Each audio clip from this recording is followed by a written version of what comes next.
transition points kind of bounced back for you guys in particular today. What did you see there that you were happy with?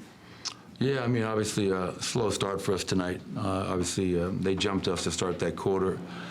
And then I felt, we got some guys that on the bench. I thought Russ, Julian, kind of gave us some life, got us going. And we were down early, and I love how we closed that second quarter. But to your point, I just told the guys that, when you're 28th in paint points allowed, when you're 26th in fast break points allowed, we have to make strides and improvements in those areas. And to only give up 38 in the paint tonight is a big improvement. To only give up 9 fast break points tonight is a big improvement. Obviously, the rebounding's got to improve. They had 21 offensive rebounds tonight for 20 points, and that's the third thing we had discussed. But yeah, obviously, to get a road win, to bounce back from a tough loss at home against New York, and to get a division win. 3-2 in our division now. So. This is an important one for us, and we can celebrate Thanksgiving feeling a little bit better about ourselves. Nicola just said to me that the defense was okay, but it has a long way to go, and I'm wondering, from your perspective, what's the next step here? Consistency. Yeah, I mean, we'll have quarters, we'll have halves, sometimes we'll have a full game, but I think our defense so far has just been really inconsistent. And obviously, where does that start? It starts in transition, it flows into the paint, and it finishes with the rebounding.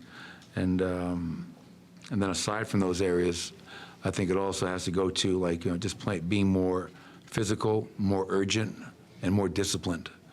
And there's just simple mistakes that we're making that are breakdowns in our game plan or in personnel. And we have to stop making those if we want to be a team that is going to be a top 10 defense, and we're far from that right now. Saw you encouraging Jamal pretty emphatically after that steal on the inbound, even though he missed the three.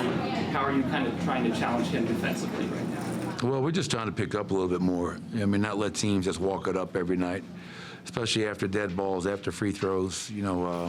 Try to pressure them a little bit. And Jamal extended 94 feet. And obviously got a steal, and it would have been great if he was able to knock that down. But, if you're struggling on one end, you can find other things to do. And we all know that Jamal is a much better shooter, even though he shot 10 for 18 tonight, only 1 of 6 from 3. But if you're struggling in certain areas, man, get your energy going with defense. Get your energy going with rebounding. Be a hell of a playmaker. He had 8 assists tonight, only 1 turnover. Great number. So it was good to see Jamal kind of get going a little bit.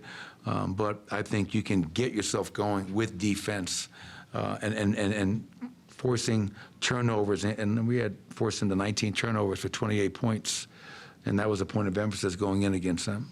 And he had 4 steals as well, Jamal did. But he really started offensively really getting going in that second quarter. When he starts to get into a rhythm, what's happening for him that maybe is not happening before that? I think, to start that first quarter, obviously we weren't very good, and I went to the bench, and they kind of lifted us. And we rode that group to close, and I started the second quarter with Jamal out there. And again, it's always going to start with our defense. If you can get stops and runouts and see some easy ones go through, that's going to help your next shot. And then obviously when Nicola's not on the floor and Jamal is, he's got to be the focal point of what we do and find ways to get him going. And obviously he was able to do so. And that's just, he's such a talented offensive player. You can put him in so many different areas and different actions to get him going. And once again, Jamal took it upon himself, to have a really effective and efficient game tonight. How impressed have you